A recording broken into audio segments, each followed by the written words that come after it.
Naquela manhã fria de outubro, 11 homens atravessaram o portão enferrujado da antiga mina de carvão de Black Hollow, escondida entre as montanhas dos Apalaches. Era para ser mais um turno comum. Eles chegaram cedo, tomaram café em copos de metal, fizeram piadas sobre o frio, reclamaram da lama na estrada de acesso e desapareceram antes do meio-dia. Sem corpos, sem senga, sem testemunhas. A única coisa que ficou para trás foram seus capacetes espalhados no escuro. Até hoje, moradores de Black Hollow dizem que aquela montanha sabe exatamente onde eles estão.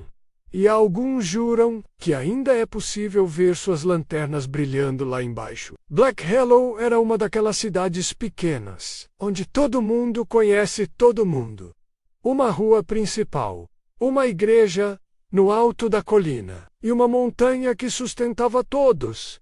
Ali, a mina não era apenas trabalho, era o coração da cidade. Pais ensinavam filhos a minerar, famílias inteiras dependiam dela. A montanha sustentava Black Hollow. E segundo os mais velhos, também cobrava seu preço. Os 11 homens trabalhavam em uma seção antiga da mina. Um setor abandonado anos antes, reaberto recentemente após rumores de que ainda havia carvão valioso escondido ali. Nem todos gostaram da ideia. Mineiros veteranos diziam que aquela área era instável, que partes inteiras dos túneis nunca haviam sido mapeadas corretamente, e que sons estranhos podiam ser ouvidos ali durante a noite. Batidas metálicas, correntes arrastando, eco de ferramentas, mesmo quando não havia ninguém trabalhando. Alguns juravam que rádios naquela seção captavam vozes sem origem. Outros diziam ter ouvido pancadas ritmadas, vindas de trás de paredes seladas. Mas em Black Hollow, ninguém recusava trabalho, não quando a cidade inteira dependia da montanha para sobreviver. Naquela manhã, os 11 homens desceram as profundezas pouco depois das 7. Pouco antes das 11h30. O rádio da equipe começou a falhar. Primeiro estática, depois uma voz distorcida. Então, silêncio. No início, ninguém se alarmou. Falhas de rádio eram comuns ali embaixo, mas quando o turno seguinte chegou e não encontrou sinal de nenhum deles, o desconforto virou pânico. As primeiras equipes de busca desceram ainda naquela tarde. Seguiram os trilhos, passaram pelos elevadores de carga, cruzaram os túneis principais, até alcançar o último setor onde os homens haviam sido vistos. E então encontraram algo estranho.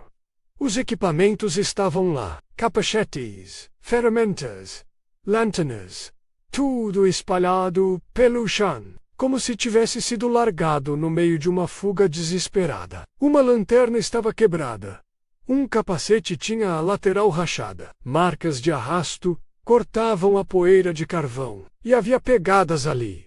Mas pegados do que deveriam existir. Mas os homens não estavam nenhum corpo, nenhuma poça de sangue, nenhum sinal de desabamento. Nada. Era como se 11 pessoas simplesmente tivessem sido apagadas de dentro da pedra. A notícia correu pela cidade em horas. Equipes de busca ampliaram a operação. Mapas antigos foram revisados. Engenheiros analisaram a estrutura. Cada setor acessível da mina foi vasculhado. E quanto mais procuravam, menos sentido aquilo fazia. Porque aquela seção da mina não tinha saída alternativa conhecida. Nenhum túnel secundário registrado. Nenhuma rota de fuga. Teoria. Era impossível alguém entrar ou sair dali sem ser visto. Foi então que os rumores começaram. Mineiros aposentados diziam que certas partes da montanha escondiam túneis que nunca apareceram em mapa algum.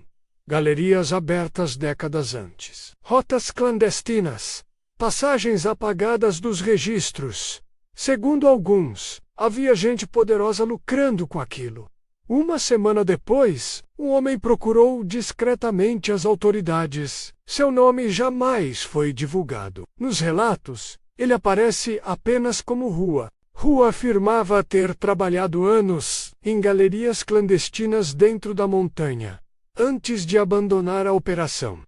Segundo ela, existia uma extração ilegal de carvão, funcionando muito além das áreas licenciadas, sem fiscalização, sem registro, sem segurança, e qualquer um que descobrisse aquilo virava problema. Hua disse reconhecer imediatamente o setor onde os homens desapareceram, porque atrás de uma parede antiga naquela área havia acesso para túneis ocultos que não deveriam existir, segundo seu relato.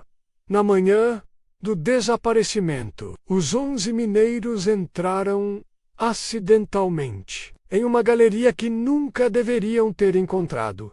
Quando isso aconteceu, homens da operação clandestina correram para interceptá-los. Alguns carregavam espingardas, outros detonadores de mina. Em um túnel estreito, sem saída, 11 homens encurralados. Não era uma luta.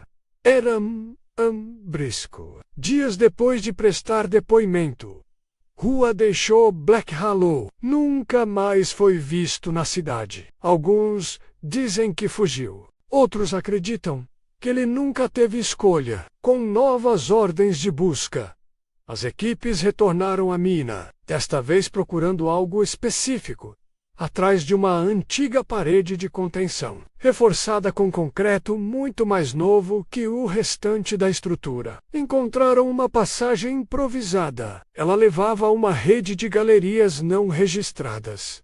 Lá dentro havia trilhos clandestinos, ferramentas recentes, explosivos, marcas claras de operação ativa. Mas nenhum corpo, nenhum sinal dos 11 homens. Alguns acreditam que os corpos jamais deixaram a montanha. A descoberta alimentou uma teoria, que até hoje muitos em Black Hollow tratam como verdade. Os mineiros descobriram algo que nunca deveriam ter visto. Alguns suspeitos chegaram a ser detidos por mineração ilegal e obstrução de investigação. Mas ninguém jamais foi condenado pelos desaparecimentos. Como o tempo. O caso foi engolido pelo silêncio, mas não pela cidade. As famílias ergueram um memorial na entrada da mina. 11 cruzes de ferro, voltadas para a montanha. Todos os anos. Na mesma noite, moradores deixam lanternas acesas ali em silêncio, como se ainda esperassem que os homens saíssem da escuridão. O desaparecimento partiu Black Hollow ao meio. Famílias foram destruídas. Negócios fecharam. Moradores foram embora. E os que ficaram nunca mais olharam para a montanha da mesma forma. E ninguém sabe o que realmente aconteceu naquela manhã. Talvez tenha sido execução, talvez encobrimento, talvez algo pior. Mas para muitos em Black Hollow, a verdade sempre esteve enterrada, bem abaixo da superfície. E Quemdega. Que noite sem lua, quando a neblina cobre a entrada da mina. Pequenas luzes amarelas ainda podem ser vistas, se movendo atrás das grades dos túneis selados, como lanternas, oscilando na escuridão, subindo, parando. Talvez sejam apenas histórias contadas por uma cidade assombrada pela culpa. Ou talvez algemas nunca tenham deixado a montanha, porque em Black Hollow certos segredos foram enterrados fundo demais para jamais voltarem à superfície. E alguns moradores insistem que o desaparecimento dos 11 homens não foi a única vez que a montanha tomou alguém.